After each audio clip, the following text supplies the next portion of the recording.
on the interventions that have been put in place by that county government. Now we move on to the interventions that have been put in place in the ICT sector, and we're joined by the Acting Director General of the Communications Authority, and that is Mrs. Marcy Wanjao. We are happy to have you with us. How has the coronavirus affected your operations? Are you, for instance, speaking to us from home? Thank you very much for this opportunity. Indeed, the coronavirus situation has affected us in a very significant way. At the workplace, we have had to scale down our operations significantly, with about 75% of the staff working from home and the 25% working on shift here. This has been a real disruption because it has caused us to really pull up our business continuity processes and to find a different way of working. This has led to a situation where we are having a lot of online interactions, online meetings, and as a result, trying to ensure that we are able to meet our service requirements. Because in this moment, and being within the essential services sector, our commitment to ensure access to communication services, public services that are powered on the ICT platform, and access to emergency platform is a commitment that we have to live up to at this time. And we are able to do it. It's quite a bit of an adjustment, but we are on track. As you just said, ICT is an essential service. How are you making it possible, especially now at a time like this? It's critical that the government, for instance, is able to disseminate information in the shortest time possible. It's critical, actually, to the function of the country in the face of the coronavirus. How is the Communications Authority working to make that possible? Indeed, this season has really demonstrated how ICTs are at the backbone of supporting the fight against coronavirus. The ICTs have redefined how we are living, how we are transacting, buying goods and services, how our children are learning, because all the children are at home, learning through TV, through computers, through the radio lessons. Indeed, these are the services that, through our licensees, we enable. I'm happy to report that the licensees have risen up to this situation to provide discounts here and there, to ensure availability of quality of service, to ensure adequacy of speeds that are now required, where parents and children alike are relying on the platform to work, to study, and the like. We also have reached out to another segment, the courier operators, encouraging provision of temporary lowering of tariffs to ensure that the movement of packages and packets is more affordable because of the heightened reliance of on this platform, in the same way that the mobile operators have lowered the transaction fee for access to money on the mobile money platforms. All right, so all these sectors have risen to the occasion, as you've said, but there are also those who are guilty of spreading misinformation. How are you dealing with those parties? Yes, this I think is the sad part of it, and government has been very, very intent and strong about discouraging the issue of the spread of fake news. As you're aware, Kenyans are some of the highest users of social media platforms and technology worldwide. We rely heavily on radio, television, social media for information. And at this time, everyone wants to know what is happening in as granular detail as possible. And as this is why anyone who has access to the platform is being encouraged, and indeed is being cautioned, to use this platform very, very responsibly, because putting up news that is inaccurate, is false or misrepresented, has the capability of spreading distress, hopelessness, and fear. Just looking at the guidelines that government has disseminated, this is the time to step up for positive behavior change, social distancing, washing of hands, sanitizing of surfaces, keeping to a schedule that would enable productive work and rest, at the same time. And I would like to just share some of the kind of incidences that we should all be aware of in this season. One of them is the incidence of SMS scams.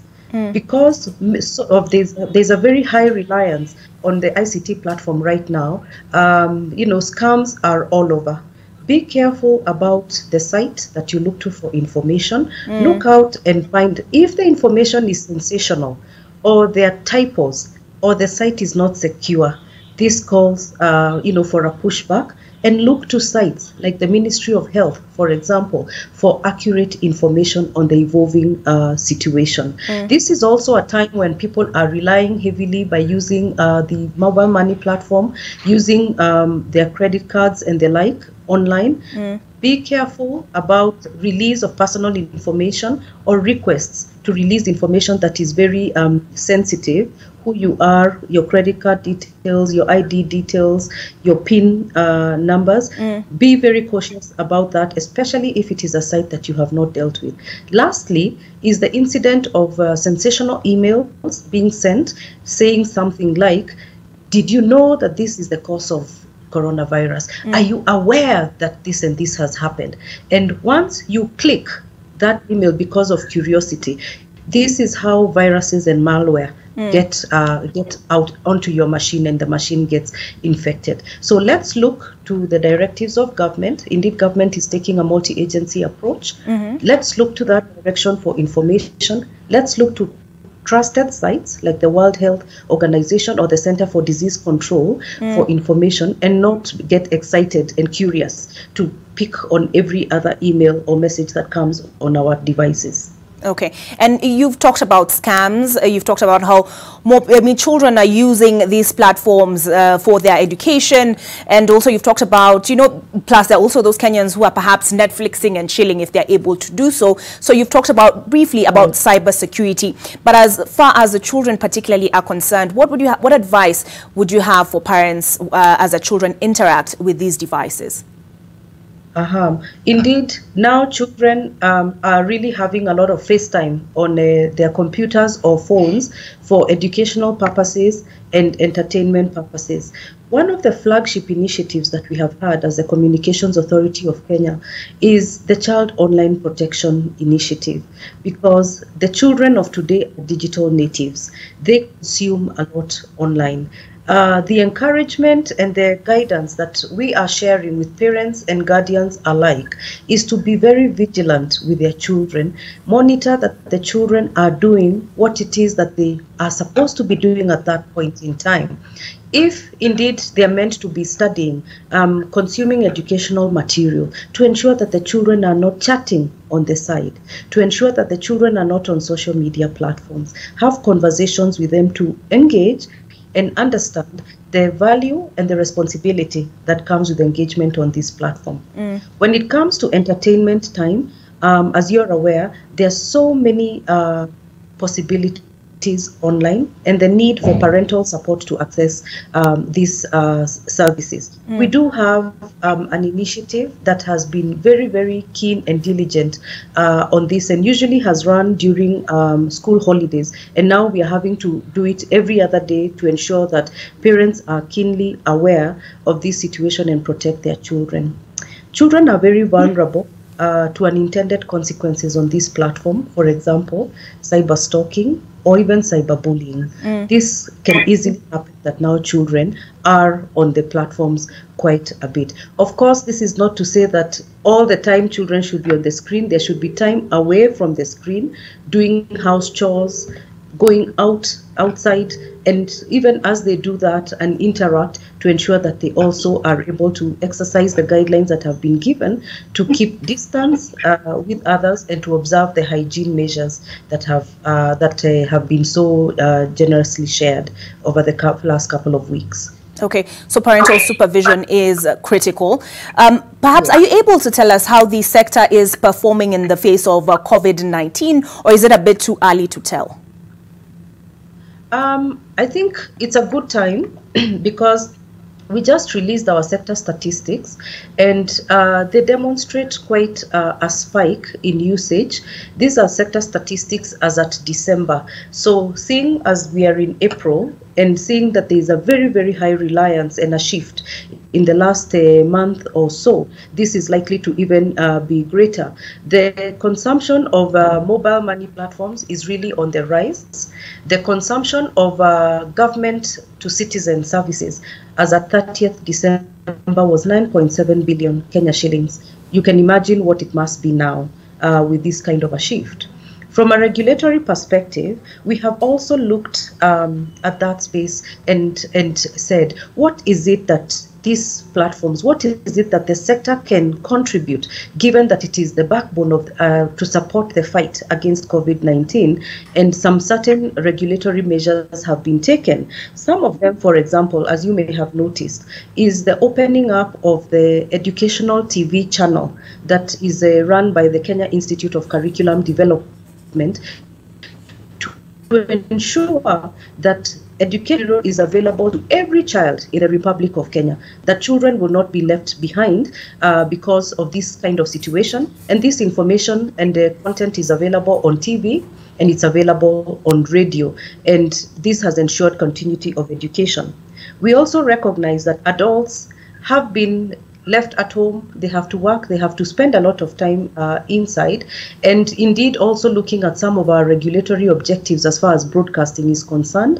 And the Communications Authority issued a directive compelling pay TV channel providers to enable visibility to all free-to-air channels across the platform, as is required for purposes of universal service to access diverse information and diverse views.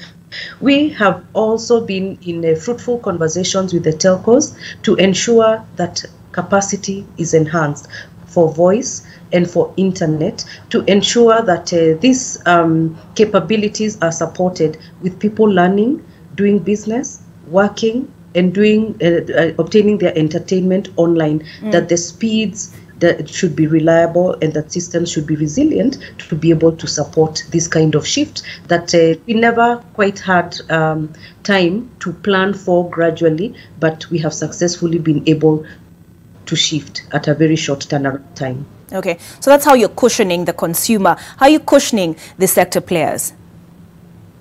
Pardon me? How are you cushioning the sector players themselves? You've talked about cushioning the consumer by ensuring adequate speeds, free-to-air. How are you cushioning the sector players themselves, the telcos, for instance? So we do have a range of sector players. We have the telecommunications companies, service, internet service providers, postal and courier of them, and we do recognize that these are unprecedented times and the experiences are very unusual and prejudicial for business. So because of this, one of the early initiatives we took was to try and endorse some lines as toll-free lines geared towards small and medium enterprises, that they would be able to obtain information and guidance on how to continue dealing with their businesses at this difficult time. We do recognize and we do honor small and medium business enterprises in this country because they are a big support for this economy. In addition to that is the recognition that payments that were required to be made within certain intervals might not necessarily be forthcoming, and having discussions on how best to meet licensees where they are at, so that we are able to hold each other's hands in this situation, that businesses should not close, that they should be able to continue even with the difficulties that we are experiencing as best as possible to be able to carry on until this season is over. All right. Thank you very much. That's the Acting Director General of the Communications Authority, Mrs. Mercy Wanjau. Thank you for speaking to us this morning. We hope to engage you further as the situation develops.